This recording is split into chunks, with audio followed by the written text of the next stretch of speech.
നടനും നിർമ്മാതാവുമായ മണിയൻപിള്ള രാജുവിന്റെ ആരോഗ്യത്തെക്കുറിച്ച് പ്രചരിക്കുന്ന അഭ്യൂഹങ്ങൾക്ക് മറുപടിയുമായി എത്തിയിരിക്കുകയാണ് മകൻ നിരഞ്ജ് മണിയൻപിള്ള രാജു. അച്ഛൻ പൂർണ്ണ ആരോഗ്യവാനാണെന്നും അർബുദത്തിന് ചികിത്സ കഴിഞ്ഞ് സാധാരണ ജീവിതത്തിലേക്ക് തിരിച്ചു വന്നുകൊണ്ടിരിക്കുകയാണെന്നും നിരഞ്ജ് വെളിപ്പെടുത്തി.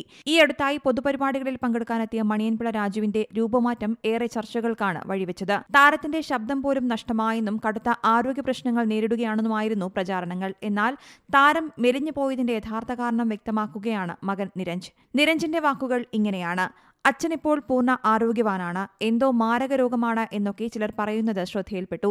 അതൊന്നും ഞങ്ങളാരും ശ്രദ്ധിക്കാറുകൂടിയില്ല. അതിനൊന്നുമുള്ള നേരമില്ല. അച്ഛന് ക്യാൻസർ ആയിരുന്നു. തൊണ്ടയിലായിരുന്നു അർബുദം. കീമോയും റേഡിയേഷനുമെല്ലാം കഴിയുമ്പോൾ സ്വാഭാവികമായി തൈറോയ്ഡിൽ വ്യതിയാനമുണ്ടാകും.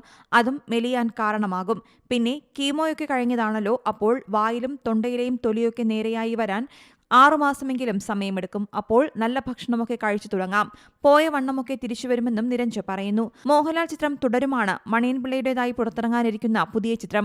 ആരോഗ്യം വീണ്ടെടുത്ത താരം ഷൂട്ടുകൾക്ക് പോകാനുള്ള തയ്യാറെടുപ്പിലാണെന്നും നിരഞ്ജ് പറയുന്നു. News desk C Malayalam news. ഏറ്റവും പുതിയ വാർത്തകളും വിശേഷങ്ങളും വിരൽ തുമ്പിലറിയാൻ സി മലയാളം ന്യൂസ് എല്ലാ ഡിജിറ്റൽ പ്ലാറ്റ്ഫോമുകളിലും ലഭ്യം.